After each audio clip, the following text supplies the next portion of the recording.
Smarterfan.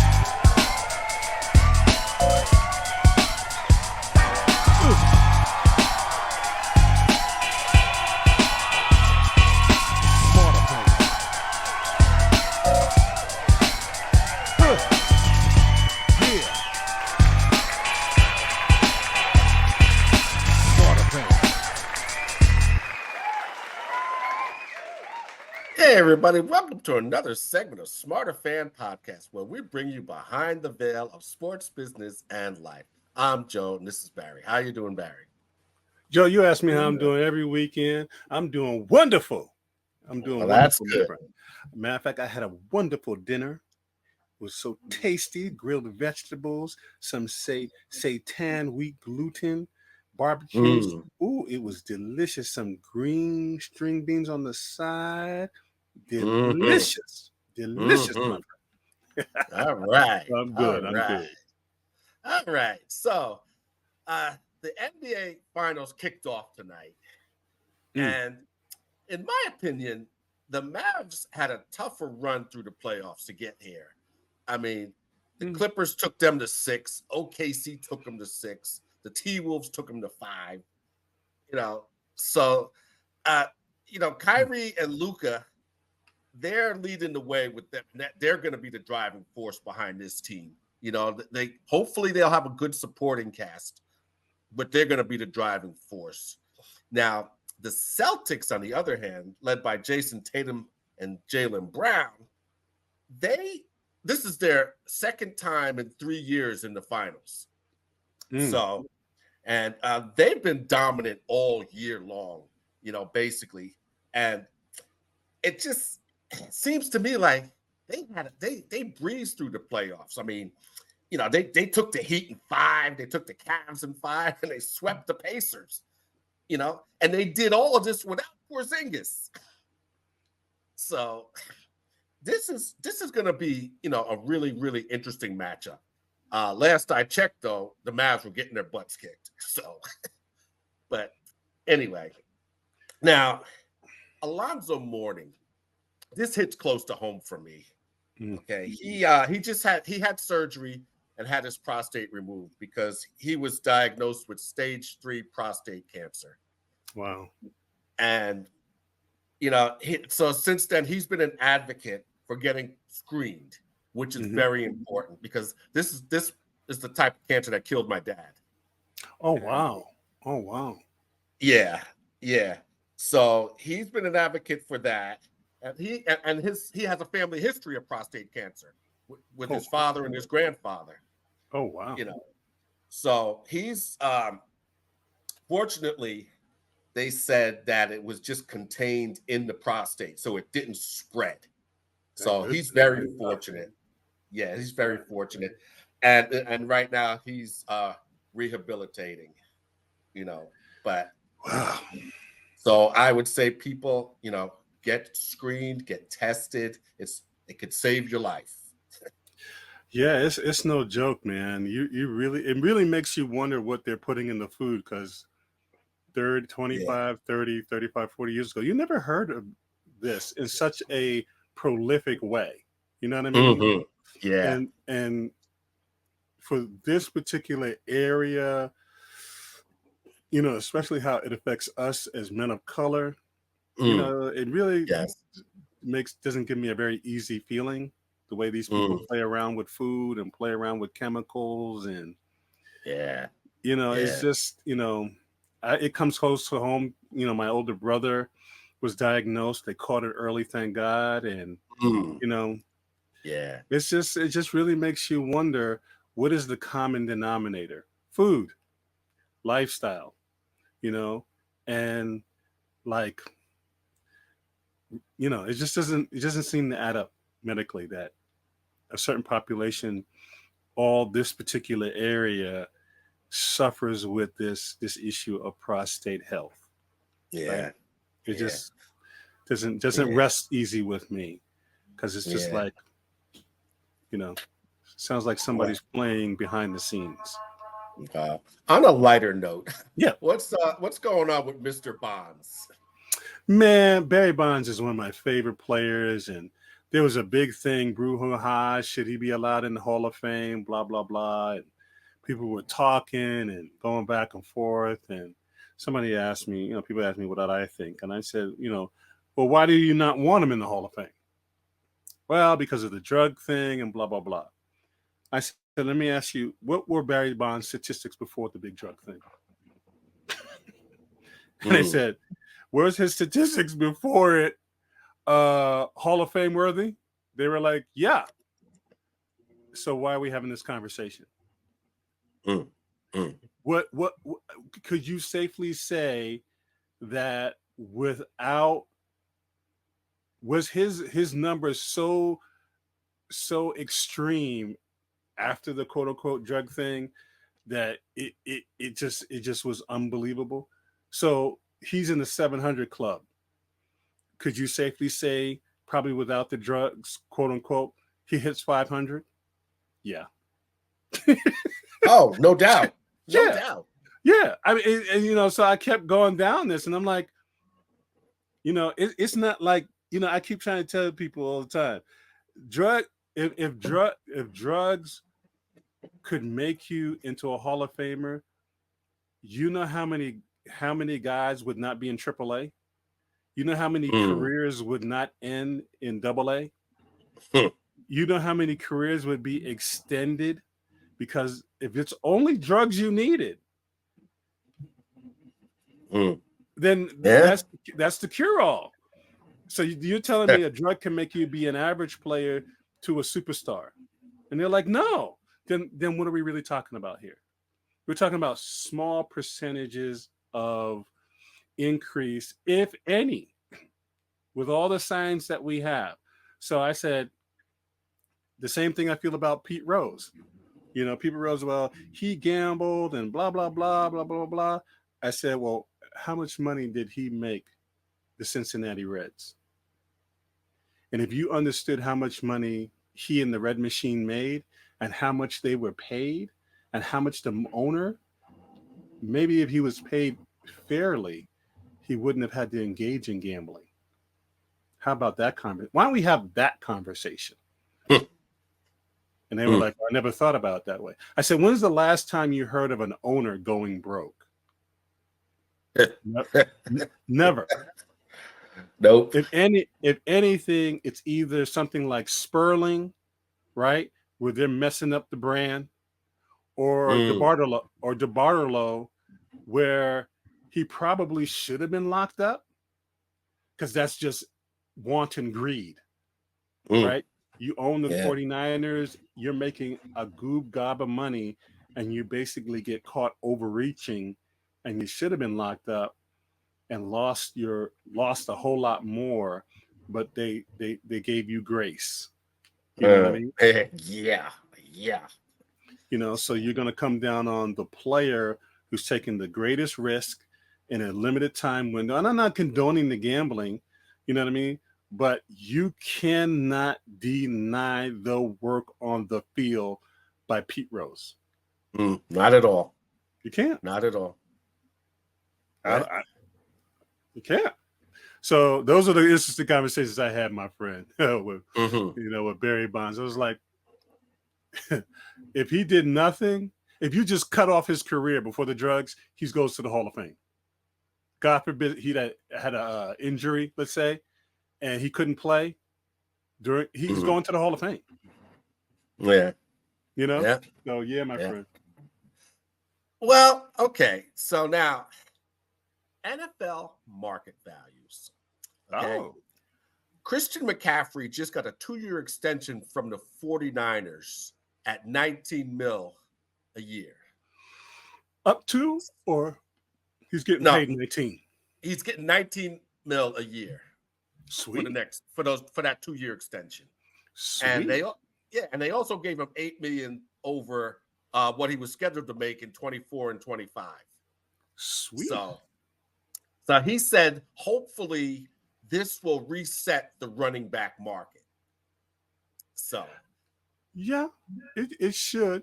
I don't, when people talk about it's just foreign to me. I don't understand unless you're eventually going to a 7-on-7 NFL.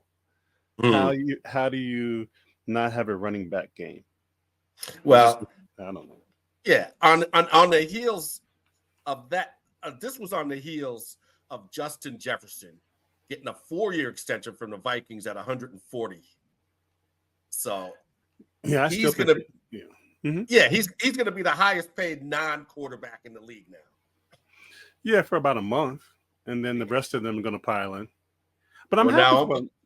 Yeah, well now this sets the stage for what Uncle Jed's gonna do with CD. Yeah, he better do the right thing. I tell you that. He better do the right thing. That's for damn sure. So now Tank Dell, he's a wide receiver for the Texans, and he's finally talking publicly about when he got shot in April. He went down to see his mother in Florida, and he got invited to a pool party. So he went to this pool party, and he was one of 10 people that got shot at this pool party. He said, he said he was at the wrong place at the wrong time. And at the end of the day, it turned out it was a 16-year-old who had a beef with somebody. So it was just crazy. He said it just changed his whole perspective on life after that. He had a minor injury, luckily. He wasn't seriously hurt. But yeah, he said it changed his whole perspective on life. So now, on a sad note, the Cowboy family lost Larry Allen. He died suddenly, 52 years old. And this guy, he played both guard positions and both tackle positions. He's the only guy I've seen that has been that versatile on the offensive line. Yeah. He's in the Ring of Honor. He was inducted into the Hall of Fame in 2013, and he thankfully he got a Super Bowl ring in the last Super Bowl they were in. So, R.I.P. Mr. Allen. So what's going on with Kyrie Irving? Oh, well, this is made for TV drama. And why I bring up Kyrie Irving, he did a very smart thing. Talking about business. He signed his father as his first endorsement deal. So somebody hit me up and said, why would he do that? I said, what do you mean, why would he do that? That was one of the smartest marketing moves he could have made. He said, how do you figure his father doesn't play professional basketball? I said, no, but his father represents one of the largest demographics in the world, baby boomers. They said, what? He said, yeah, active baby boomers.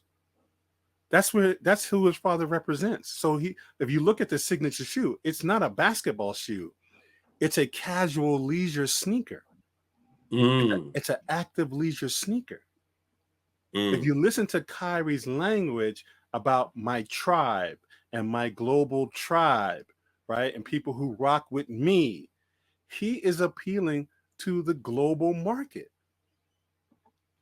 Baby boomers are all over the world. And the person said, oh my goodness, I didn't think about it like that. I said, yeah. So Skechers has been doing that for about 10 years with the slide-on sneakers. They don't produce a basketball. They're after the active leisure baby boomer market.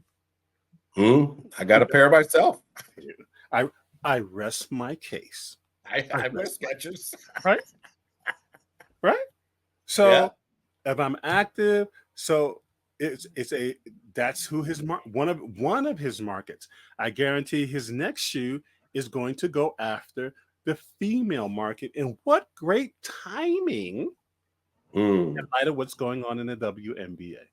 That's right. That's right.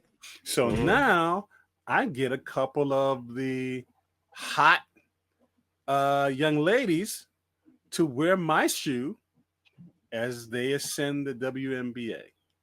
Right? Yeah. Oh, this starts getting interesting. Right? Wow. So whoever's working with Kyrie, well, Kyrie's like got a 200 IQ, so he's a very smart guy. Oh yeah, Anta is going to be something to deal with in a whole new way. As a matter of fact, I got a pair ordered myself. It's a basketball shoe, but I support Kyrie Irving. You know, I believe in him and what he's doing and all that good stuff. But in that active leisure sneaker is genius, and he's out there wearing it during the game. He's promoting it, and brother, let me tell you, they win this championship. Yeah. It's a wrap. That's for sure. It's a wrap. It's a wrap. Wow. So yeah, my friend. Yeah. Nice. So go ahead. No. Go ahead. I know I got. Well, you go ahead, and I'm gonna see if I can fit it in with what you're getting ready to talk about. Okay. So Major League Baseball, they did an investigation on Tucupita Marcano, and they found that he had placed hundreds of bets on baseball. Hey. And he got a lifetime ban because, you know, he bet on his own team. And so he gets a lifetime ban. 4 other players who were in the minors at the time bet on big league games, and they get 1-year bans from the majors. So, you know, it's just, and this is the first major leaguer to get a lifetime ban since Pete Rose. So yeah, they got to drop the hammer. Got to make an example. Yeah. You know, so this thing is just not going away. No, I think ultimately they really got Matt Kemp, who was on the interview with the Pivot. They really got to start looking that the money in the minors is not very good. It's really not very good. You got guys sleeping in cars, like sleeping on couch. You know what I'm saying? It's not a good look. You know what I mean? And so MLB needs to do something on that end that guys are not sleeping in their cars. You know what I mean? Yeah. You're making a lot of money.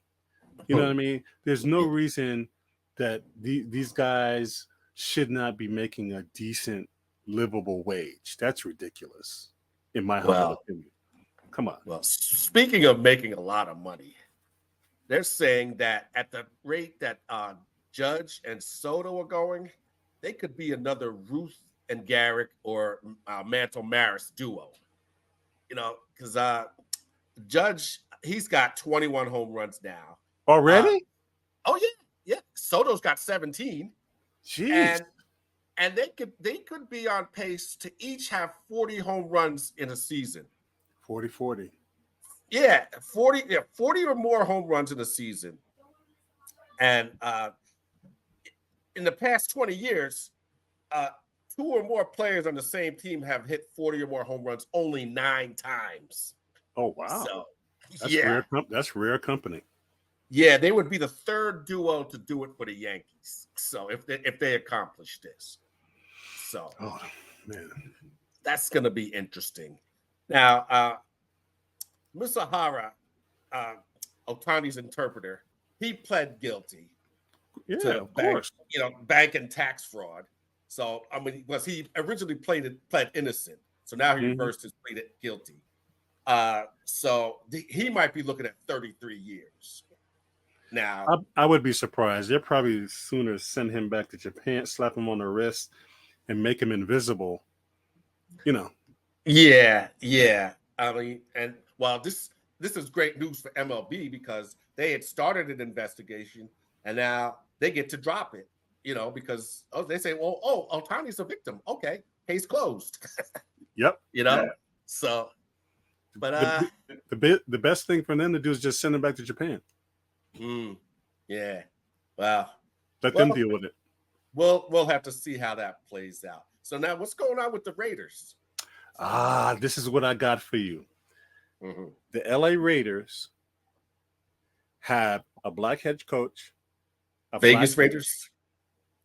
yes, sir. Yes, sir. Vegas Raiders. Yes. I'm sorry. Yes. Black head. They keep changing. Black head coach. Stay with me. Focus. Focus. Black head coach. Black GM. And black president. Right. Right. The Dallas Mavericks. Pay attention, Joe. Pay attention. I'm listening. Have a black coach, Jason Kidd. Have a black GM. And a black president, female. I don't know if that ever happened in Major League Sports. Ever. It's not surprising with Mark Davis, though. Yeah, but I don't want you to just jump over the gravity.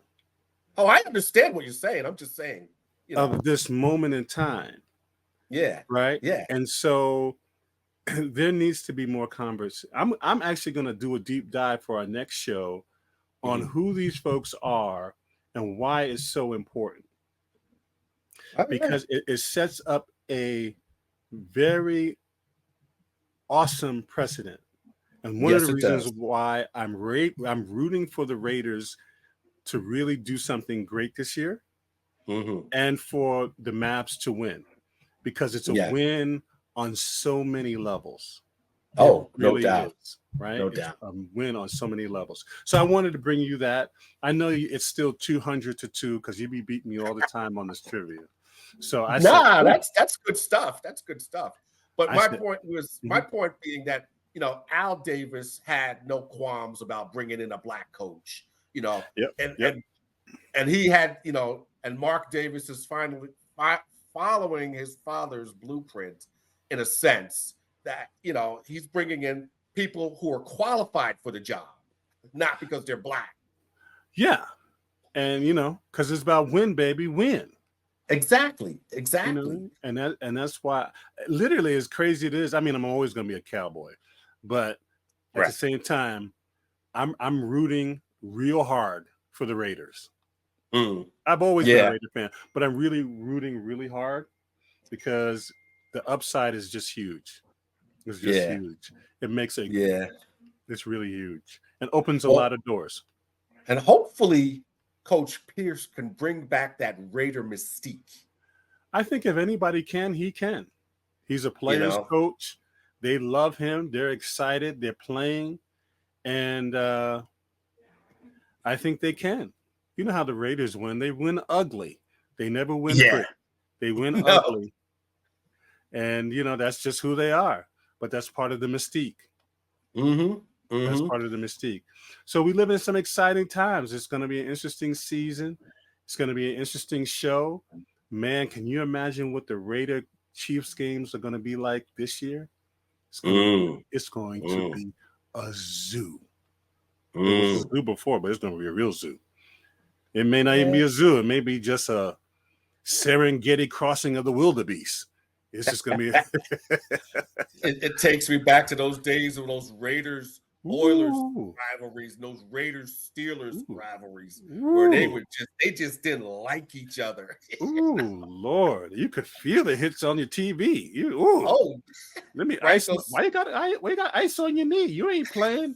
My shoulder. Put some ice on my shoulder too. Franco said when he was down, they kicked dirt in his face. Yeah, I'm surprised that's all they did. Those were some bitter rivalries. They were very entertaining. Very, very, very entertaining.